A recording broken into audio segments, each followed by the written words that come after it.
Good morning student. आज BSc third year का third paper, जिसका कि नाम सॉलिड स्टेट इलेक्ट्रॉनिक्स है। इसी में बात कर रहे थे सेमीकंडक्टर की। और सेमीकंडक्टर में हमने पिछले वीडियो में बताया था कि सेमीकंडक्टर दो प्रकार के होते हैं।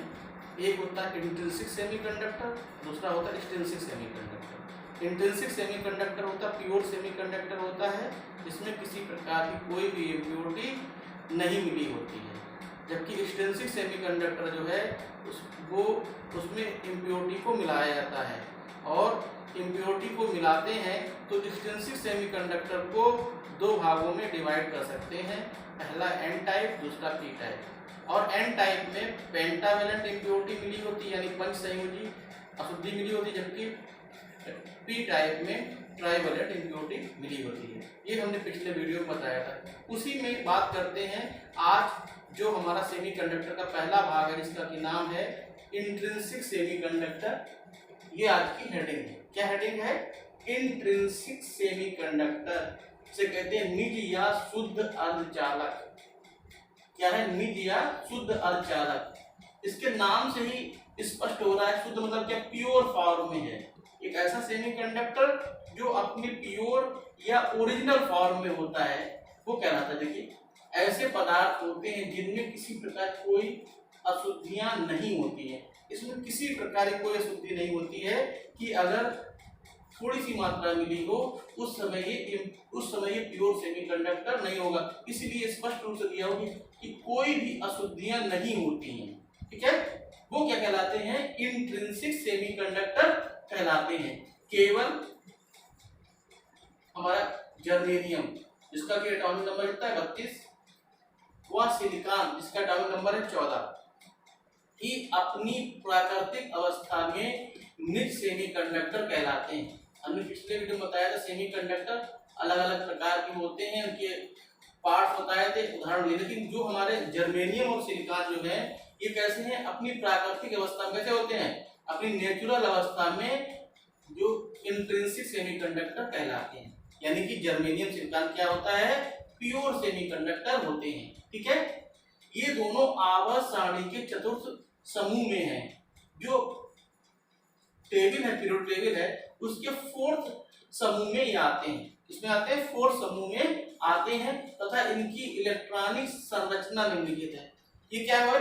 ये जो है आवर्त सारणी के फोर्थ समूह में आते हैं, और इनकी इलेक्ट्रॉनिक कॉन्फ़िगरेशन जो है वो इस प्रकार का है। जो सिलिकॉन है, सिलिकॉन का एटॉमिक नंबर क्या है? 14। इसको एसपीडीएफ की फॉर्म में लिखेंगे तो 1s2 2s2 2p6 3s2 2p2, क्योंकि एटॉमिक नंबर क्या है? 14 है। ऐसे जर्मेनियम की बात करते हैं 1s2 2s2 2p6 3s2 3p6 3d10 4s2 और 4p2, इसका एटॉमिक नंबर क्या है? 32। अब देखिए, जो हमारा सिलिकॉन और जर्मेनियम है, दोनों में ही क्या है? इसकी बाहरी कक्षा में कितने इलेक्ट्रॉन है? 4 इलेक्ट्रॉन है। बाहरी कक्षा में क्या है? 4 इलेक्ट्रॉन है। इन तत्वों की क्रिस्टल संरचना डायमंड के समान है। ये जो हमारे तत्व हैं, इनकी क्रिस्टल संरचना किस प्रकार के? जैसे कि डायमंड का स्ट्रक्चर है, उस प्रकार की इसकी क्या है? संरचना है।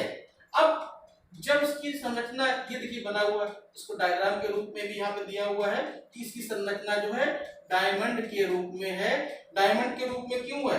क्योंकि ये कैसा है? ये हमारा जो है चतुष्फलकी है, या इसको कहते हैं टेट्राहेड्रल कहते हैं, टेट्राहेड्रल कहते हैं। ठीक है, अब देखिए टेट्राहेड्रल है, इसमें क्या है? इसमें जो हमारा जर्मेनियम है, इसकी बाहरी कक्षा में क्या देखिए? एक 4 इलेक्ट्रॉन है, इसकी 4 इलेक्ट्रॉन है। ये अपने पड़ोसी दूसरे जर्मेनियम एटम से मिलकर क्या करता है? कोवेलेंट बॉन्ड बना रहा है, इन्हें कहते हैं सहसंयोजी बंध बनाता है। सहसंयोजी बंध बनाकर क्या करता है? अपनी कक्षा को पूरा कर लेता है। और क्या होता है? ये क्या होता है? निष्क्रिय हो जाता है। कैसा होता है? निष्क्रिय हो जाता है। क्योंकि क्या हुआ? तो इसकी कक्षा पूरी हो गई तो क्या हो गया? इनएक्टिव हो गया।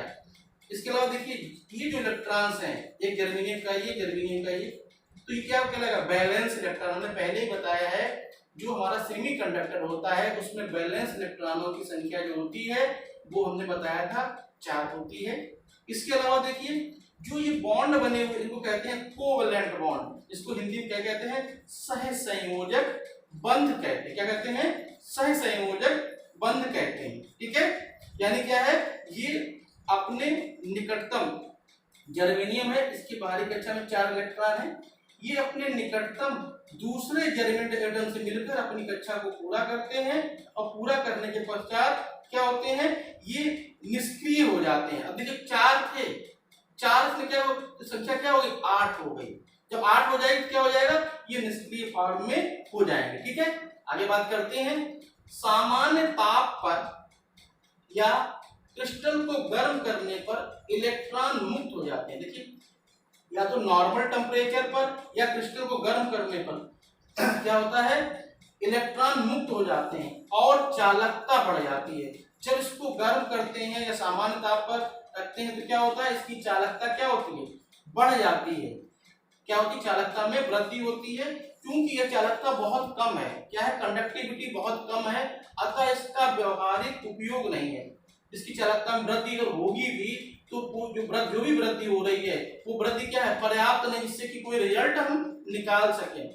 अर्धचालक की प्रतिरोधकता ताप बढ़ने पर कम हो जाती है। देखिए यहाँ पर क्या है, इसकी रेजिस्टिविटी जो है टेम्परेचर बढ़ने पर क्या होती है? घट जाती है, कम हो जाती है। और जब घट जाती है इसी कारण क्या होता है? अर्धचालक का ताप प्रतिरोधक गुणांक कैसा होता है? निगेटिव हो जाता है। क्या होता है? ताप प्रतिरोधक गुणांक निगेटिव हो जाता है। ठीक है, देखिए यहाँ पर क्या होता है कि सामान्य ताप पर क्या है? क्रिस्टल का ये हमारा क्या स्ट्रक्चर है। अब देखिए नॉर्मल अवस्था में कोई भी बॉन्ड टूटेगा नहीं, सारे अपनी अवस्था में है। अगर हमने क्या किया, इसमें पर्याप्त मात्रा में ऊष्मा उत्सर्जित या गर्म किया तो क्या होगा?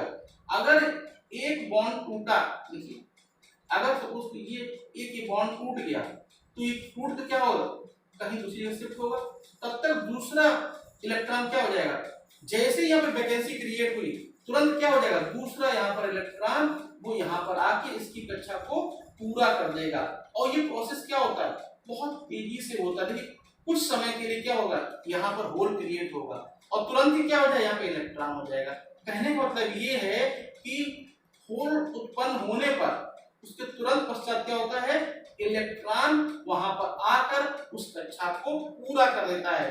इस पूरे प्रोसेस में कोई भी इलेक्ट्रॉन एक्स्ट्रा नहीं है जो तुरंत वहां पर पहुंच जाए। जब दूसरा कोवेलेंट बॉन्ड टूटेगा तब उसका इलेक्ट्रॉन क्या हो जाए? इसकी कक्षा को पूरा करेगा। और ये प्रोसेस क्या होगा? लगातार चलता रहेगा। क्या हो जाएगा? प्रोसेस क्या हो जाएगा? इस तरीके से लगातार चलता रहेगा। इसके अलावा इसमें एक बात और करते हैं कि जब भी ये हमारा क्या हो जाएगा, एक चाहे हमारा जर्मेनियम हो चाहे हमारा सिलिकॉन हो, जब क्या हो जाएगा? जब ये अपनी एक कक्षा दूसरी कक्षा में जाता है। जर्मेनियम की बात कर रहे थे, इसकी क्या है? इसका एटॉमिक नंबर था 32, सिलिकॉन का था एटॉमिक नंबर 14। हमने बताया था पिछले में वीडियो में कि इनका एनर्जी बैंड गैप जो है अलग अलग होता है। अब हम बात करते हैं जो हमारा एनर्जी बैंड गैप हमने बताया था कि हमारा सिलिकॉन का अधिक होगा, जर्मेनियम का कम होगा।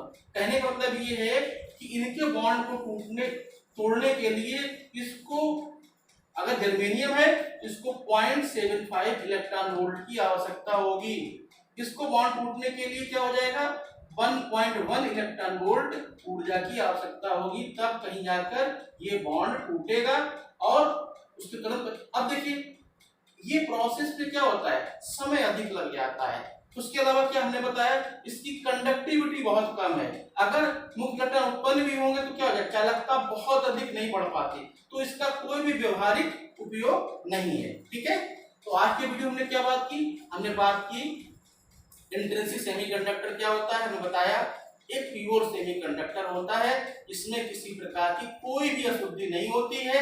नॉर्मल अवस्था में जर्मेनियम और सिलिकॉन जो है वो प्राकृतिक अवस्था में इंट्रिंसिक सेमीकंडक्टर होते हैं। ठीक है, इसके अलावा ये पीरियोडिक टेबल के 4th समूह में आते हैं और इसके दो उदाहरण हैं, एक तो जर्मेनियम और सिलिकॉन, दोनों का इलेक्ट्रॉनिक कॉन्फ़िगरेशन हमने दिया और ये बताया यहाँ पर कि इसकी बाहरी कक्षा में 4 इलेक्ट्रॉन होते हैं और इसकी आकृति जो होता है वो डायमंड के समान टेट्रागोनल होता है। ठीक है, इसके अलावा हमने ये बताया कि सामान्य ताप पर गर्म करेंगे, गर्म करने पर क्या हो जाएगा, इसकी चालकता बढ़ती है, लेकिन चालकता बहुत कम बढ़ती है, इसलिए इसका व्यवहारिक उपयोग नहीं है। इसके अंदर बताया इसकी रेजिस्टिविटी जो है ताप बढ़ने पर कम हो जाती है, इस कारण इसका ताप गुणांक क्या होता है, नेगेटिव होता है। ठीक है, इसलिए इस इंट्रिंसिक सेमीकंडक्टर का बहुत अधिक उपयोग नहीं कर सकते हैं। ठीक है, आज के लिए बस इतना ही। अगले वीडियो में बताएंगे, इसी का दूसरा भाग लेकर आएंगे जो है हमारा एक्सट्रिंसिक सेमीकंडक्टर। आज के लिए बस इतना ही, धन्यवाद।